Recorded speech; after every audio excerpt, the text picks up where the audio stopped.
Yo, kembali lagi dengan saya di Solo Stories, Street Talks. Kali ini saya tidak akan sendiri lagi, kali ditemani oleh owner dari Solo, oleh Mas Sony. Yoi, utang dulu. Jadi teman-teman yang pengen tahu Solo, nah ini dia orangnya. Sama di Solo is Hero dan Solo. Ya sebenarnya itu masih ada partner saya, tapi satu lagi break dulu lah, istirahat. Nanti ada lagi episode selanjutnya tentang Solo. Oke. Dan ini sebelum jauh, boleh Mas Sony sendiri perkenalkan dulu Mas. Baik, nama saya Sony Hendrawan, jadi itu nama lengkapnya, tapi biasa dipanggil Sony lah santainya. Jadi kebetulan aja di Solo sendiri itu saya bersama partner saya Mas Irul itu sebagai ownernya. Jadi ya kita berawal dari komunitas yang sering istilahnya yang dulu berangkatnya bersama, kita lebih fokus ke ranah street art, dan street art itu berkaitan dengan ruang publik. Jadi di situ kita punya visi misi untuk mengembangkan, akhirnya jadilah seperti ini. Wih, keren. Jadi sepanjang jalan Gatot ini ya? Sepanjang Gatot Subroto. Jadi Mas Sony sebagai owner juga dari Solo, berarti ada 2 orang ini Pak? Iya. Ada 2 orang. Dan selama ini berjalan itu ada berapa tim Mas? Kalau tim kita biasa ya, sebenarnya kalau tim intinya itu sebagai owner kan kita berdua. Kalau yang lainnya itu kita bisa seperti bongkar pasang lah. Iya benar. Karena kan ya ada beberapa mungkin yang istilahnya masih tetap kita rekrut. Itu kita sifatnya juga kan kolaboratif. Iya. Banyak multidisiplin di sini. Kalau memang istilahnya seperti yang sekarang ini street art market, kita dibantu oleh tim yang lapangan itu untuk menata meja seperti itu. Jadi dan di perform juga itu ada koordinatornya. Jadi untuk sementara ini memang kita lebih banyaknya kolaboratif. Iya. Kolaborator.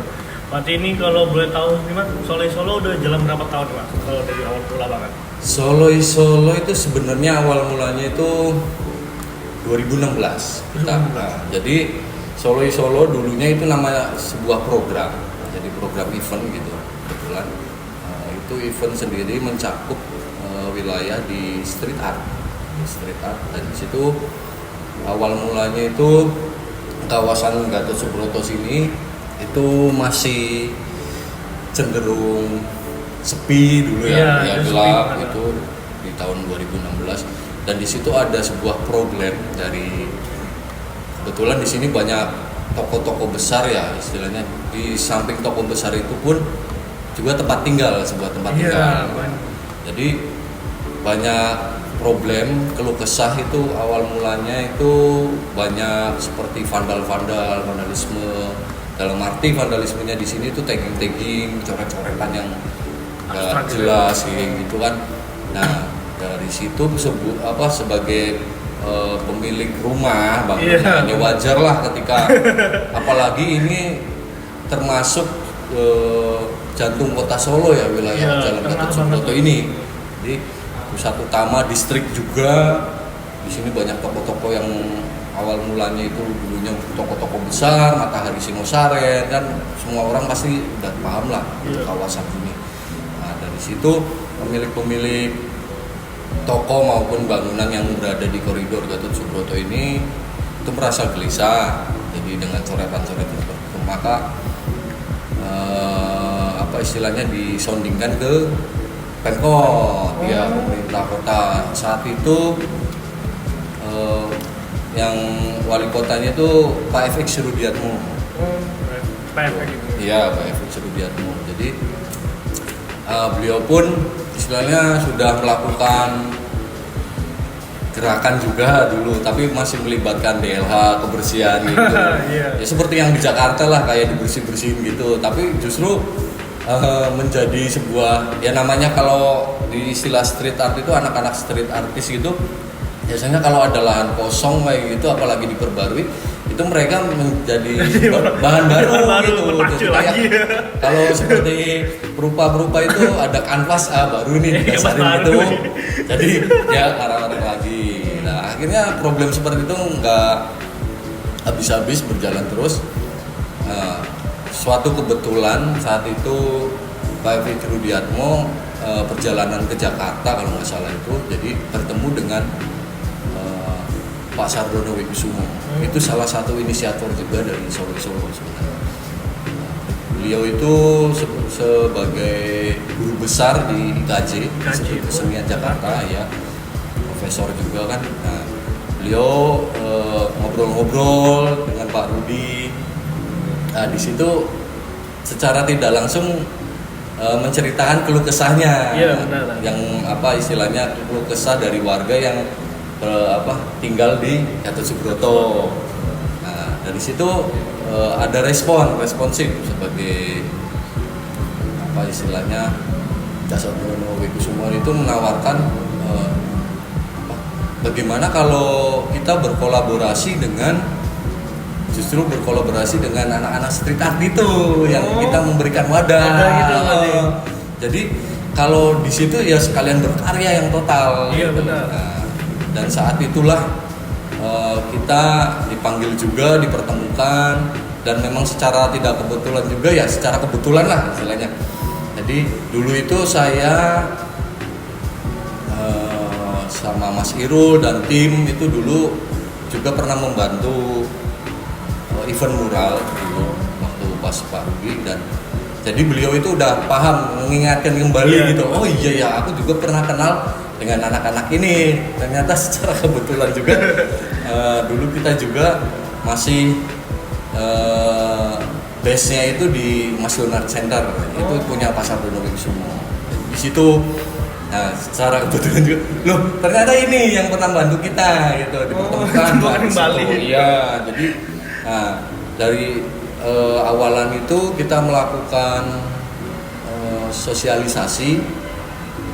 Jadi sosialisasi ke warga sini ya, kita kumpulkan bersama pemerintah kota juga. Jadi memberi himbauan bahwa next akan ada sebuah galeri, tapi itu sifatnya street, gitu. Jalanan, galeri jalanan. Ya, jadi itu yang nantinya akan dibuat mural, graffiti, dan lain sebagainya ya, gitu ya. Jadi yang masih kawasan street lah, gitu. Bukan street banget. Nah, di situ sosialisasi mungkin ya sebagai orang-orang awam ya biasalah, kita juga tidak memaksakan diri. Jadi orang-orang awam tersebut kan memikir, wah nanti mural jadinya seperti apa. Iya, benar. Kemudian di tahun 2016 itu kita membuat sebuah prototype. Jadi samplingnya dulu. Itu dilakukan di Kusumasari, Jalan Kramat Riyadi. Restonya itu depan. Nah, kita buat prototipenya, mural itu nanti seperti ini kurang lebihnya. Jadi yang kita hadirkan di sini itu ada apa istilahnya lebih ke tematik. Tematik yang memang sifatnya itu untuk publik gitu. Jadi ada pesan moral paling enggak ya yang ingin disampaikan biar orang itu juga bisa memahami, menikmati bahwa cerita itu dipandangnya bukan hanya sebagai coret-coret biasa atau apa. Di situ akan ada makna pesan juga yang ingin disampaikan, istilahnya mengangkat isu-isu publik sosial juga karena kan lebih dekat dengan wilayah itu ya. Nah, akhirnya setelah dibuat prototipe itu, maka di tahun 2017 itu awal mula nama Solo itu sebagai program. Jadi dulu itu Solo is Street Art namanya. Oh, itu awalnya. Iya. Jadi street art itu sebagai tema programnya itu Solo. Nah, itu terus subtemanya itu is street art. Jadi kita mengawali dengan gerakan street art justru di Gatot Subroto ini. Jadi kita melibatkan kurang lebih 30 tim. 30 tim itu sifatnya kolaboratif, dengan melibatkan banyak instansi juga. Kita juga memanggil instansi dari yang ada jadi fakultas seninya, ISI, ya, dari ISI, dari UNS, terus ada dari istilahnya kelompok-kelompok kecil, tim-tim kecil. Nah itu kita kumpulkan, kita sosialisasikan juga ke mereka bahwa di sini ada sebuah program itu street art yang itu nanti untuk wadah teman-teman yang sering melakukan kegiatan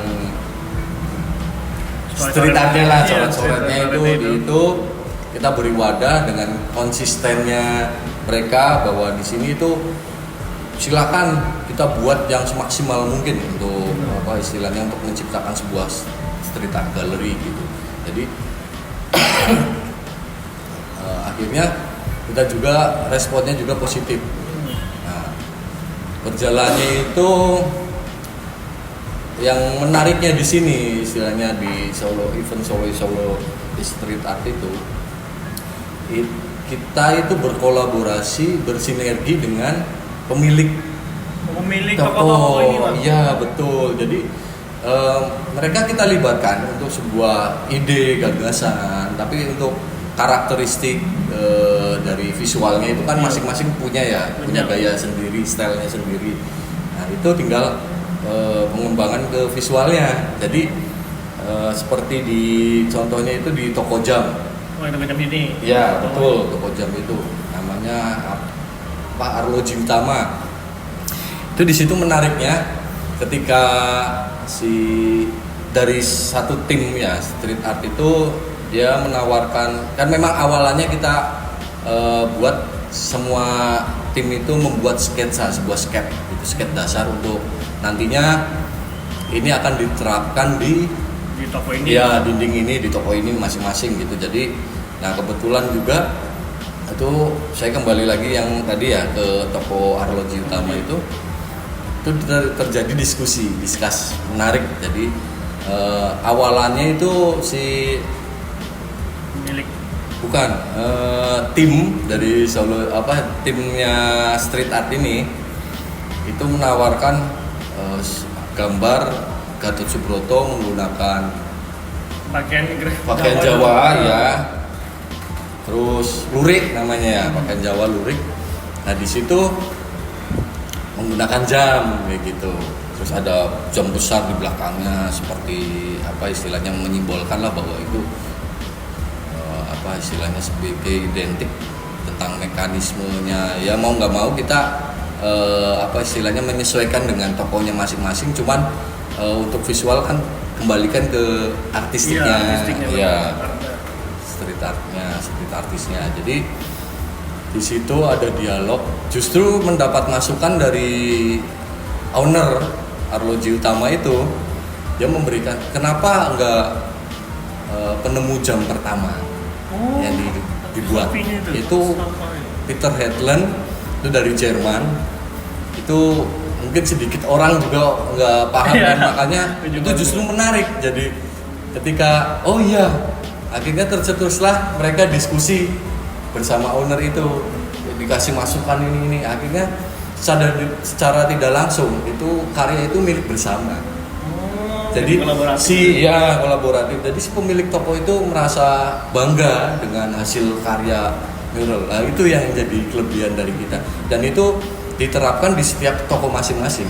Jadi ada dialog kepada owner. Paling enggak kalau kita sebagai orang Jawa lah lumrahnya itu mau ke tempatnya orang itu kulon dulu. Ya benar. Cara seperti itu. Jadi kita membawa sketch dulu awalannya. Kita tawarkan dengan sketch seperti ini, nanti discuss dengan ownernya. Nah, kalau udah ACC itu baru kita eksekusi. Dan Oke, berarti tadi kan Mas yang setiap kamar tuh ada dialog dibuat dalam 7 hari full ya Pak. Kalau kan yang ditawar di Arloji tentang penemu gitu. iya, terus beberapa toko juga ada seperti Kumia Batik. Itu kan muralnya itu bukan berarti brandingnya tokonya, tapi kita itu membuat karya, sebuah karya. karya fine art, tapi itu diaplikasikan dalam sebuah bentuk karya mural, graffiti seperti itu kurang lebihnya. Jadi di sini yang jadi daya tarik sebuah hadirnya street art gallery itu, jadi ada kolaborasi bersama antara street artist tersebut dengan pemilik-pemilik.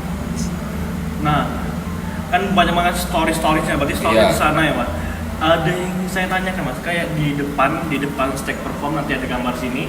Nah itu kan ada gambar-gambar kayak di Paridi Kempot, di Kardila, juga salah satu filosofinya itu bagaimana? Ya itu juga ada istilahnya ya, itu kan kreativitas dari street artistnya. Ya jadi itu sebuah daya tawar juga ketika ingin menampilkan tokoh-tokoh legend seperti yang terutama ada kebetulan juga muralisnya ini itu dia lebih suka dengan 80s 70s gitulah istilahnya, jadi sebuah flashback memori mengenal seorang Kurt Cobain, terus Jimi Hendrix, Kardila, tokoh Indonesianya itu. Jadi satunya lagi itu JM Basquiat ya. Jadi di situ kita tawarkan ke toko, ketika toko itu udah berkenan untuk visual tersebut, maka langsung dieksekusi. Jadi kurang lebih seperti itu. Kebetulan juga yang dilukis itu toko tekstil ya, tekstil 51 itu kan toko 51. Nah itu masuk juga dalam sebuah fashionable. Jadi bicara tentang lifestyle. Oh, itu tujuannya untuk bicara tentang lifestyle ya? Iya. Nanti akhirnya berkembang seperti saat ini. Itu jadi sebuah pijakan sebenarnya, istilahnya kita mengembangkan aja dari visual art yang ada di situ, kita respon. Oh, berarti emang ada stories yang panjang hal itu kan? Jadi kita juga sebelum melakukan eventnya yang pertama di tahun 2017 itu kita udah melakukan riset sebenarnya, riset lapangan juga seperti apa, karakteristiknya seperti apa. Jadi kurang lebih itu 1 tahun. 1 tahun. Ya, untuk meriset wilayah koridor Subroto serta di kawasan Pemelayan ini. Juga menariknya itu ternyata jalan ini itu mirip seperti blueprintnya Brooklyn di New York. Jadi memang kawasan distrik dari Slamet Riyadi yang lurus dengan cuman garis-garis itu memang ternyata saya menanyakan dengan narasumber sejarawan di sini kebetulan itu dulu Mas Heri Priatmoko, kebetulan dia di Solo Society, itu kan lebih ke tentang ngulik sejarah-sejarah kota Solo. Nah itu ternyata benar, ini arsiteknya dulu itu yang membuat Brooklyn. Solo. Dari situ menariknya. Jadi dari situ aku dan kawan-kawan ya, teman dan istilahnya sama teman-teman itu jadi mendapatkan pengetahuan lebih ketika wah ini menarik, Brooklyn New York. Jadi di Brooklyn sendiri itu udah jadi kawasan yang street banget, itu udah urban. Ya, maksudnya udah urban. Jadi di situ lahirlah seperti karakter-karakter seni jalanan, hip hop, terus skateboard dan macam-macam itu di situ semua, jazz, justru lahir di situ, ya blues, R&B. Nah, kenapa tidak dengan di sini? Akhirnya kita berpikiran untuk mengembangkan lagi dari kawasan street art gallery yang awal mulanya itu dibuka oleh mural graffiti, itu sekarang jadi sebuah urban. Oh, itulah mulanya urban art interaktif itu. Iya. Nah, kenapa disebut urban art interaktif? Jadi kita di sini itu lebih interaksi, ada interaksi sebenarnya. Interaktif itu kan interaksi. Jadi ada interaksi antara publik dengan kawasan tersebut gitu. Jadi ketika dibuat mural awal mulanya itu event tersebut, itu justru menjadi daya tariknya itu apa? Orang-orang publik gitu ya, istilahnya orang-orang awam yang pada kesini ingin mengetahui, itu mereka bisa berkreasi, membuat karya juga dengan TikTok, dengan YouTube, dia membuat kreasi-kreasi iya, konten. Jadi udah termasuk pengembangan seni video art maksudnya. Jadi mereka itu di luar ada yang mungkin dijadikan sebuah lokasi shootnya prewedding atau apa itu. Iya, benar. Justru sering terjadi. Oh iya, dan pernah beberapa kali juga dijadikan syuting gitu, syuting film. Film. Apa namanya dulu itu? Aku Dicari pernah tahu. bisa. Iya, beberapa. Nah, jadi kebetulan juga eventnya Solo yang lebih melibatkan tentang ini masuknya sebuah festival besar ya dulu. Itu terjadi udah 3 kali ini. Jadi di tahun 2017, 2018. Nah sebenarnya di tahun 2019 kita akan melakukan event. Nah kebetulan juga ada COVID saat itu kan. Jadi kita terhenti di situ 2019, 20, 21. 22 kita baru bisa bikin lagi. Iya, aktif untuk istilahnya meninjau lagi keadaan itunya istilahnya mural-muralnya seperti apa, karena kan mural graffiti itu sifatnya kan karya yang di outdoor ya, jadi di luar itu kan ada korosi, ada perubahan warna. Iya benar, gitu. Akhirnya udah melakukan sebuah revitalisasi dan saat itu juga ya, jadi saat itu juga ada masuk pengembangan di zamannya Mas Gibran ya, ini wali kotanya Mas Gibran itu ada perkembangan revitalisasi Ngarsopuro dan Gatot Subroto. Nah, itu jadilah kita masuk di situ, event itu. Jadi kita melakukan sebuah revitalisasi, pembaruan karya-karya, mural, graffiti. Nah, di situ dimulai kembali lah istilahnya itu Crash 3-nya. Iya. Kalau yang kedua itu temanya Reimagine City, graffiti. Yang ketiga ini revitalisasi. Iya. Itu kalau boleh tahu Mas, kayak awal mulanya yang art market itu pas zaman Mas. Nah, nanti kita bicara itu ya, Bang. Jadi setelah revitalisasi ulang itu dan berjalannya proyek mural graffiti ini, itu kan yang ketiga itu kita dilakukan selama 2 bulan gitu. Jadi muralnya itu karena lebih luas kupannya. Iya. Kita juga dilibatkan ke Ngarsopuro juga untuk mural graffitinya. Nah di situ jadi memakan waktu agak lama dan kerjanya juga lebih sifatnya itu misalnya 1 hari ini itu untuk 5 kelompok jalan, nanti sampai 1 minggu nanti ganti 5 kelompok. Jadi memang secara mengalir lah, karena kan memang kita ngikutin di sini juga masih ada pembangunan juga waktu itu, ada pembangunan kanopi, koridornya juga diperbarui. Nah kita ngikutin istilahnya waktunya mereka. Perkembangan ini. Jadi waktu itu 2023 ya. 2023. Berarti 2023 mulai buat ini ya area. Iya betul. Nah dari situ akhirnya kita setelah ini jadi yang revitalisasi ketiga itu event itu, nah kita diajak ngobrol oleh Mas Wali, Mas Gibran itu. Warga Buming. Jadi dipertemukanlah kita untuk membahas next. Ini setelah jadi itu mau diapakan? Ada satu keinginan dari Mas Gibran melihat Ngarsopuro dengan night marketnya yang seperti itu. Nah itu ingin ada sinkronisasi biar di wilayah Gatot Subroto juga ada hal semacam itu. Jadi dulu prototipenya dia memang Malioboro ya, tapi sebelum Malioboro sekarang kan udah mulai sangat tertutup di sini. Itu bukan arti kita memindahkan atau menduplikat dari Malioboro ya, karena Malioboro sendiri memang yang di Jogja itu kan mereka lebih ke seperti pasar ya, pasar biasa gitu kan. Nah kalau di sini akhirnya kita membuat gagasan baru, ide. Jadi di sini itu yang di kawasan Gatot Subroto itu masuknya lebih ke art. Nah, itu yang satu titik yang kita membedakan.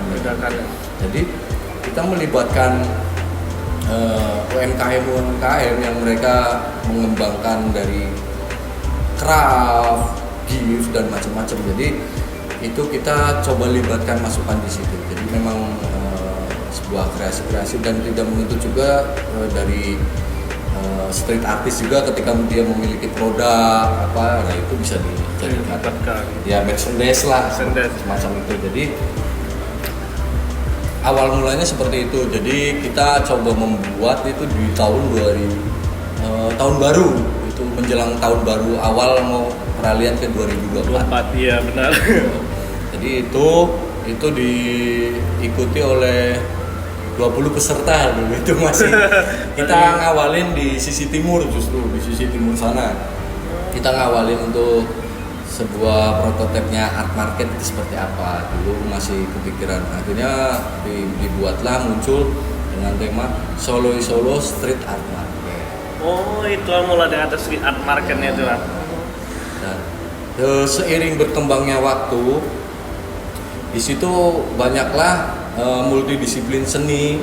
Jadi kita juga tidak serta-merta hanya menghadirkan market. Jadi di situ ada perform juga yang itu memang sifatnya lebih ke interaksi publik, seperti macam-macam lah. Kemarin itu musik, terus sastra, sulap.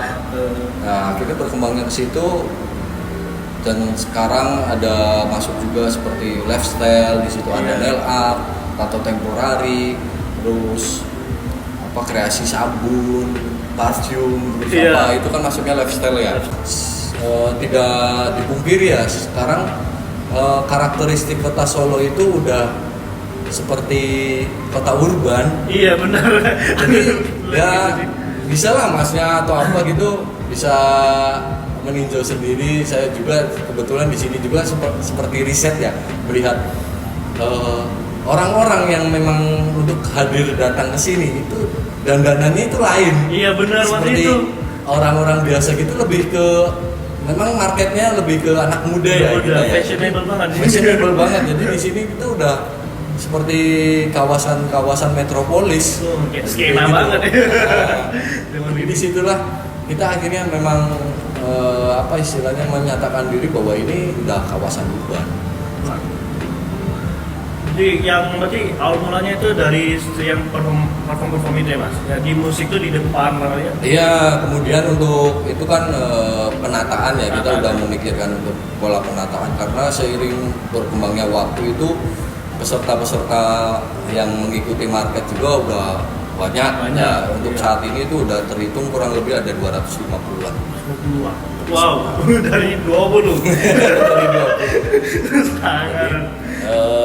Akhirnya kita kan mau tidak mau kita mempersiapkan diri untuk penataan juga, nanti untuk ada juga perform yang akhirnya sekarang itu kita hadirkan di sisi barat di toko Semeru itu jadi urban steak. Terus ada beberapa juga itu yang perform di beberapa titik. Jadi kita memang membuka diri untuk siapa aja untuk berkolaborasi bersama di sini yang memang sifatnya itu lebih ke public space. Berarti emang Solo tetap berbuka untuk kolaborator ya Mas? Iya, betul. Dan juga kan banyak banget yang tampil di depan itu kan musisi-musisi kan dari zaman lalu kayak yang sepuh sampai yang sekarang muda. Jadi ya kalau perform juga perkembangannya juga banyak. Kita juga membuka untuk solois perform itu mungkin seperti sulap, terus ada yang musik-musik yang sendiri itu pokoknya solois lah, balada, genrenya pun tidak menuntut kemungkinan, itu bisa apa saja sebenarnya bisa masuk. Dan untuk malam ini kan kebetulan juga ada dangdut ya. Iya, ada dangdut itu. Jadi kita ya lebih sifatnya lebih ke merakyat lah istilahnya. Seperti itu jalannya Mas. Berarti kalau untuk harapan Solo dari awal terbentuk itu bagaimana Mas? Untuk ke depan? Kalau harapan kita kan ya kita sih setiap hari berharap setiap hari selalu kita menentukan harapan karena kan mau tidak mau ruang ini saya anggap itu sebagai ruang organik. Jadi itu mengalir saja. Ya, mengalir seiring perkembangannya zaman karena kan kita juga yang menuntut ada tenan-tenan baru, peserta-peserta baru dengan style yang kekinian anak muda, karena saya tidak memungkiri juga ini kan tambah umur, jadi ya perlu ada sebuah regenerasi ya betul. Jadi regenerasi marketnya juga seperti apa, cuman kan kita untuk di kawasan market juga kita ada sistem kurasi juga di situ. Jadi kurasi apakah ini bisa masuk atau tidak di wilayah urban street art marketnya ini, street market. Jadi selama jalan ini kan untuk art lebih ke sebelum kita ke sana Mas, sampai sendiri dari isi juga ya Mas? Kebetulan saya itu latar belakangnya itu saya dari seni rupa murni. Itu lebih spesifiknya ke fine art ya. Fine art ya. Itu saya orang fine art, saya di tahun 2005, itu angkatan 2005. Jadi saya melihat situasi kondisi seni rupa di Kota Solo juga, mau tidak mau kan ya perlu ada hal yang menggelitik gitu. Kayak hal yang jadi kita itu sebagai seorang perupa itu selalu gelisah sebenarnya. Iya benar. apa sih yang seperti itu, formulanya seperti apa, terus mau next seperti apa. Jadi bahwa serta-merta kita diisi itu tidak menuntut sebagai seorang seniman gitu loh. Jadi kita bisa jadi apa saja selama itu jalur seni kita masih diamini. Kalau orang istilahnya Islam untuk melakukan sesuatu. Jadi kita mengamini dengan berkah yang diberikan oleh yang kuasa gitu. Jadi kita tinggal jalanin aja sebenarnya. Nah, kita kebetulan aja saya sama partner saya Mas Irul itu sejalan untuk mengembangkan wilayah di street art. Jadi seni publik, ruang publik kreatif dan juga kesadaran untuk mengorganize. Jadi hampir kebanyakan saya ini seperti apa ya istilahnya? Ya bukan tidak memungkiri ya, karena hampir saat ini istilahnya anak-anak seni yang lulusan dari instansi seni ISI atau UNS itu mereka berpikiran untuk secara berkarya saja untuk di studio gitu. Tapi karya itu untuk apa gitu dan diapakan nantinya. Jadi baru masih berpikiran yang kompleks di situ saja gitu loh. Jadi nggak ada memikirkan bagaimana nantinya next memanage karya saya itu, apakah nanti saya memanage diri sebagai seorang seniman yang fokus lebih ke karyaan. Nah, itu studio atau apa kan itu banyak pilihannya. Untuk pilihan sebagai seorang organize event yang mengutamakan lebih ke fine art dan edukasi juga kebetulan. Saya juga kebetulan masih di wilayah edukasi karena di Solo ini ada program workshop. Oh, ada workshopnya. Nah, workshop ini udah berjalan kurang lebih hampir 6 tahun. Jadi itu justru kita menggandeng ada satu instansi yang lebih bergerak ke istilahnya sekolah luar alam lah, kayak sekolah alam gitu, yang lebih kayak ekstra gitu ya, ekstra kulikulernya anak-anak lah. Itu kita kebetulan ada partnership di situ, dia memang yang mengarahkan peserta workshopnya itu.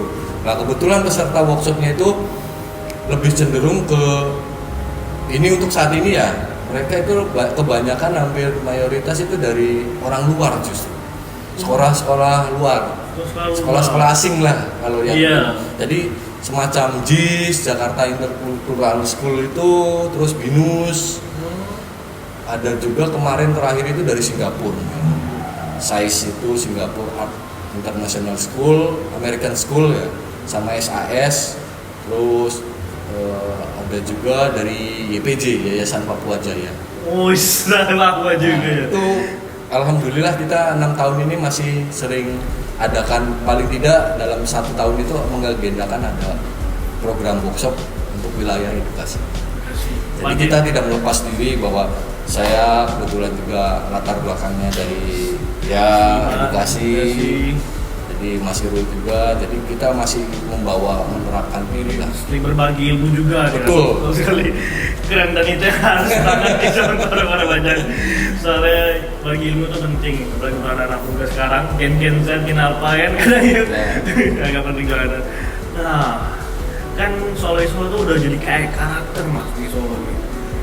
Nah, untuk responnya dari masyarakat tuh kayak gimana sih Mas Solo itu? Kalau respon masyarakat sebetulnya kita kembalikan juga ya istilahnya, jadi melihat crowdednya ketika kita mengadakan event setiap weekend ini, Jumat Sabtu tidak menentu juga, kita hari libur juga adakan event.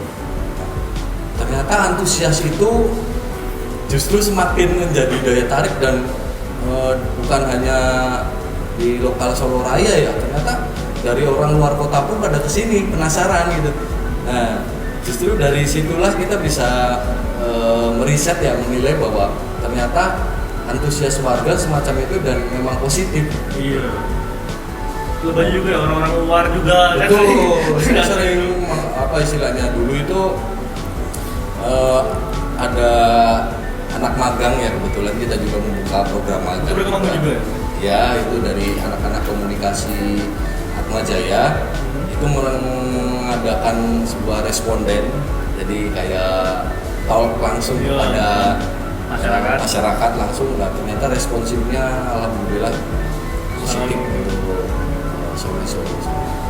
Dari kota yang gelap dan sekarang jadi tempat perekonomian juga ya Mas. Kita main Urban Street juga. Jadi di pendekatannya dia sudah dijelasin Mas Sony juga kan, sangat panjang ya pendekatannya. Dan untuk Solo sekarang Mas yang di Gatot Subroto utamanya Mas, itu kan udah jalan 2 tahun ini, 3 tahun ini. Hampir 3 tahun. 3 tahun ini ya. Nah, itu tujuan akhirnya kayak gimana Mas? Kalau tujuan akhir sebenarnya kita nggak ada akhirnya.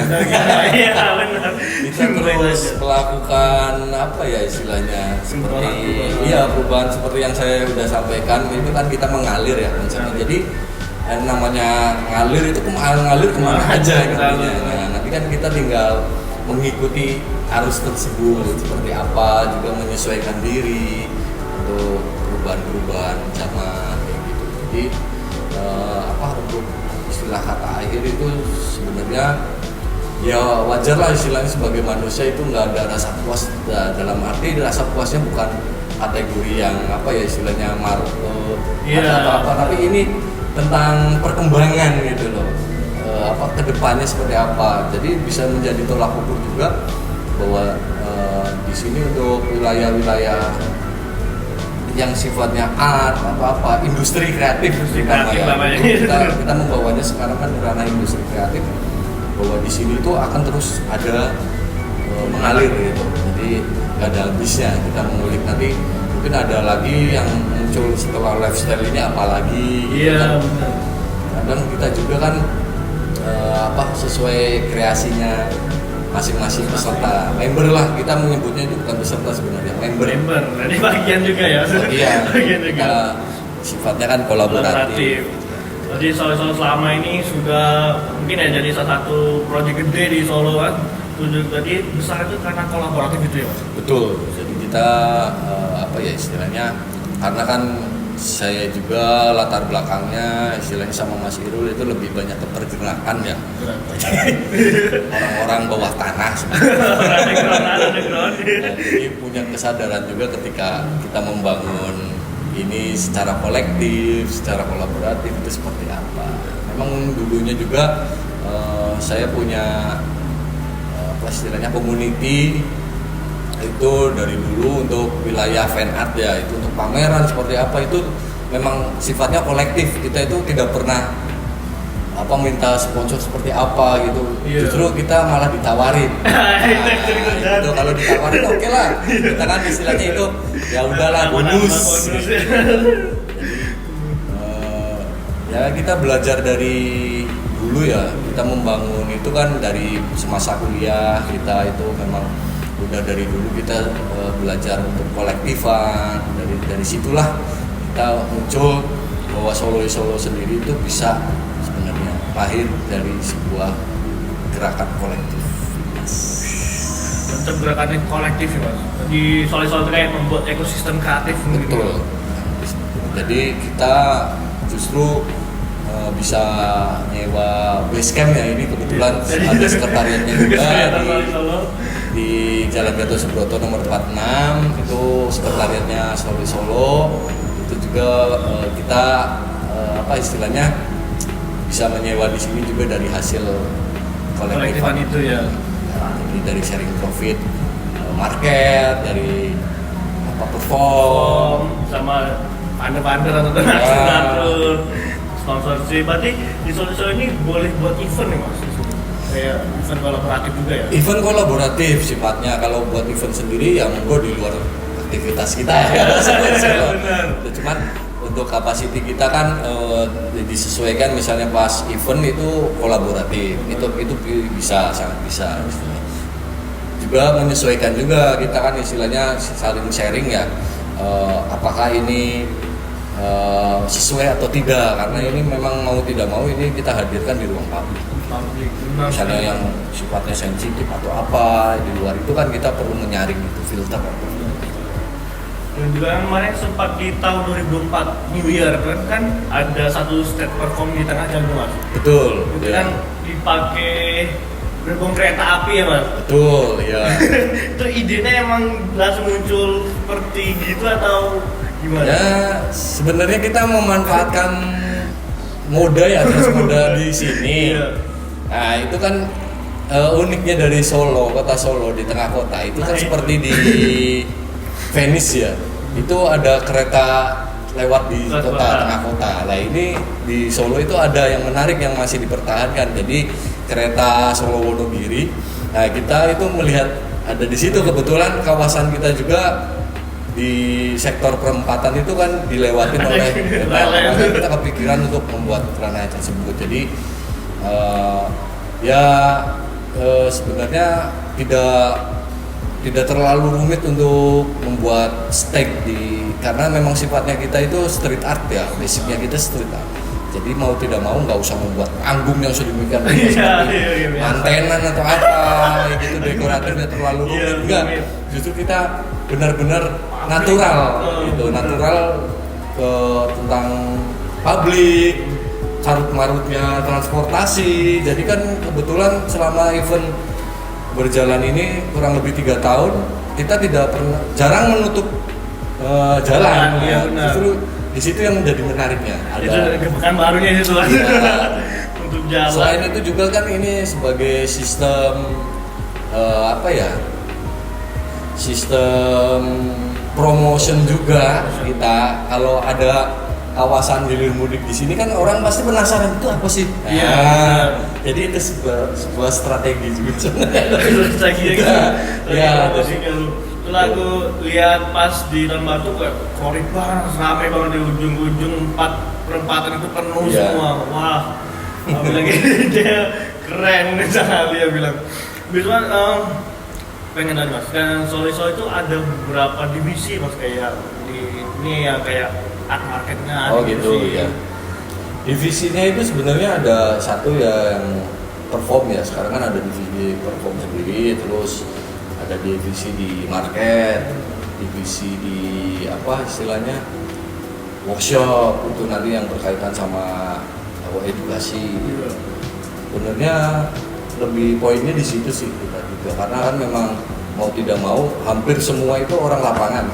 Iya benar. Jadi divisinya itu cukup juga yang melibatkan memang orang-orang lapangan langsung. Yang di kantor juga nggak ada. Kebetulan malah di kantor itu sebagai pegang pemudara. Gitu kan. Jadi kadang juga saya mobile. Jadi karena udah terbiasa ya. Saya memang dulunya juga awal-awalnya itu sebagai koordinator lapangan untuk ngawasin ini street artist dulu. Jadi memang selain itu juga saya ikut mural juga. Mas Aktif juga di mural ya. Jadi ya udahlah, mau tidak mau sebagai multi. Oke, berarti Solo sudah sangat kompleks sekali, dan juga ini Mas Sony sebagai direktur ya, dia owner. Saya owner. Owner ya. Kalau di posisinya market itu manager. manajernya. Jadi direkturnya kebetulan yang ditunjuk itu Mas Khairul Hidayat. Oh, dari itu ya. Nah, jadi kalau saya itu manajernya. Tapi kalau untuk sekarang kan karena Solo sendiri itu sudah masuk dalam kategori yayasan. Iya, Sudah iya. kita istilahnya legalkan sebagai Yayasan Solo Street Art Indonesia. Oh, si Indonesia sekarang Mas? Iya. Walah. Itu yayasannya Yayasannya. namanya. Kalau programnya kita tetap Solo Urban Street Market. Itu nanti di situ ada Solo di waktu malam dan Iya, tematik. cuma Solo di waktu malam ya. Keren banget. Itu sebenarnya kita juga metik dari ada lagu ya, hanya Mus Mulyadi dulu itu Iya. Solo di waktu malam. hari. Iya. Gitu. Itu nyanyiin banget Mas. Ya, jadi itu sebuah kata yang simple tapi itu banyak arti yang menarik di situ. Menarik. Karena di situ juga ada sambungannya juga seniman merayu-rayu. Jadi nah itu ada hal yang seperti konotasi perspektifnya banyak ya, Iya. menginterpretasikan nama itu Suara banyak. ya. Jadi merayu-rayu itu seperti apa? Akhirnya kita coba mengembangkan dari bait musik tersebut. Oh iya, kita buatlah sebuah market. Jadi seperti di situ kita tampilkan display marketnya seperti apa, ada performatif, ada Iya, macam-macam dan benar. sebagainya. Berarti kayak Solo itu adalah rayuannya para seniman. Keren kali. Oke, dan ini ada project baru dari Solo sendiri makanya di media kreatif, terutama di podcast. Wah, ini yang nyuruh langsung bos saya. Nah, ini kalau boleh tahu Mas, tujuannya mau buat podcast ini untuk apa sih Mas? Tujuannya sih sederhana ya. Jadi selama ini saya juga sering istilahnya menemui orang itu Solo itu apa sih? Iya. Walaupun udah tahu bahwa itu cuman market atau ada yang menyebutnya night market atau apalah terserah. Nah, ini saya lebih spesifiknya aja. Jadi sebenarnya konsep podcast itu memperkenalkan dengan langsung spesifik apa saja yang ada di Solo. Mungkin secara historical juga kan perlu ya memahami latar belakangnya seperti apa Iya, Solo. Berarti sebagai wadah informasi dan kolaboratifnya. Betul. Jadi awal mulanya seperti apa. Jadi kan dengan adanya podcast seperti ini itu lebih efisien. Karena kan mau tidak mau kita udah mobile ya. Iya, Sebenarnya benar. untuk apalagi anak-anak generasi sekarang itu tanpa HP yang di scroll dulu Iya. kurang mantep makanya kita menyesuaikan diri dengan Programnya. Berarti seperti itu teman-teman ya. Untuk bagian dan ruang informasi dan kehidupan lain dari yang terhubung di Solo, yang pertama di kolaboratifnya itu. Benar sekali. Dan satu lagi sekarang pesan terakhir untuk Solo sendiri Mas. Ini dia ini. nanti saya tuntutannya sebagai wali kota. Jadi kalau untuk untuk kota Solo sendiri ya untuk saat ini memang harusnya lebih istilahnya mengeksplor kembali gitu istilahnya untuk kebutuhan apalagi di wilayah destinasi wisata terutama. Jadi kota Solo sendiri itu memang sebenarnya kita dekat dengan kota Jogja, Iya benar. Semarang yang memang lebih up untuk di wilayah namanya kota ya, kota yang memang udah notabene itu udah jadi sebuah kota urban. Mau tidak mau kita melihat perkembangan tersebut dan terima untuk mengeksplorasi lebih Iya benar. dari kota Solo sendiri bahwa mungkin kedepannya juga bisa saling bersinergi terutama untuk yang kreativitas orang-orang yang kreativitas seni karena kan mau tidak mau kota itu sebenarnya bisa tumbuh dengan besar itu ada serta-merta dari sebuah kreativitas. Coba aja seperti di mana kota-kota besar itu pasti ada dengan kreativitas karena mau tidak mau kalau kita stuck di situ aja nggak ada perkembangan perubahan gitu dari kota. Karena ada orang-orang kreativitas inilah yang justru melahirkan konsep-konsep istilahnya untuk membranding kota tersebut. Berarti emang tujuannya bagi teman kreativitas di Solo. Betul, jadi Untuk standar bagi teman Mas Rio. iyalah, jadi benar-benar mengembangkan kreativitas bukan hanya sebuah administrasi saja. Iya, itu yang penting banget. Kita langsung aja lebih, karena kalau mau tidak mau Solo itu sekarang itu banyak orang kreatifnya juga. Iya. Karena kebetulan aja ada instansi seni besar yang tumbuh di sini, Benar. seperti ISI Solo, UNS dan banyak macamnya gitu. Mungkin yang kecil-kecil swasta itu juga ada. Nah, maka dari itu kita saling bersinergi aja antara pemerintah kota dengan orang-orang kreatif. Kreativitas. Oke. Jadi Solo ada slogannya kayak ruang publik kreatif anak muda gitu. Iya, betul. Jadi makanya kita menekankan seperti itu. Mau tidak mau, ya seperti Soekarno bilang ya, saya butuh hanya 10 Pemuda. Jadi, karena konsepnya itu lebih ke future ya, jadi masa depan seperti apa. Karena masa depan mau tidak mau itu dipegang oleh anak-anak muda. Oke. Orang tua itu ya kalau kasarannya kalau di Iya. dunia seni itu yang tua tidur aja. Amin Tapi bagi kan teman. enggak sih, itu kalau istilah di anak-anak seni biasa lah Iya, gitu. biasa. Ya kita menyupport aja istilahnya, mau tidak mau seiring perkembangannya. Ini kan karena organik juga ya sistemnya.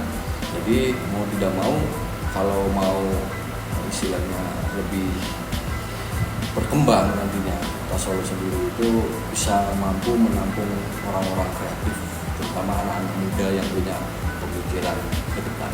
Oke, siap. Thank you banget untuk Mas Sony Oke, atas sama-sama. ilmunya pada malam ini. Hari ini lah. Mungkin saya nggak tahu kayaknya jam berapa. Oke, mungkin dari Mas Sony sudah kasih banyak kayak ilmu-ilmunya, berbagi pengalaman juga, dan inilah Solo is Solo. I Irul S Sony Solo is Solo. Apa dalam intinya sebenarnya kan Solo is Solo karena itu juga apa ya, lebih punya makna bukan Sila. tunggal, maknanya itu bisa Jamak. Jamak, iya. Bener. Solois Solo. Jadi Solois itu dari orang yang memang karakternya Solois itu yang ada di kota Solo. Bisa juga Solo is Solo. Solo adalah Solo. Oke. Solo is Is- Solo. Oke, thank you. Banyak sebenarnya. Kita mempermainkan sebuah kata. Di makna kata yang Makna banyak kata yang gitu. banyak. Semantik banget ya, nah yang buat ini. Ada semiotiknya. Semiotikanya gila, keren banget.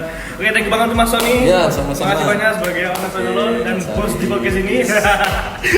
Oke, cukup sekian pada podcast kali ini. Jangan lupa datang ke Solo Urban Street di Gatot Subroto. Dan kalau pengen jalan-jalan apa lagi gabut, kesini aja bisa. Dan juga jangan lupa beli sepatunya Mas Sony di lantai Solo. Boleh. Oke. Oke teman-teman, Solo Stories, Street Talk Solo is Solo. Thank you teman-teman.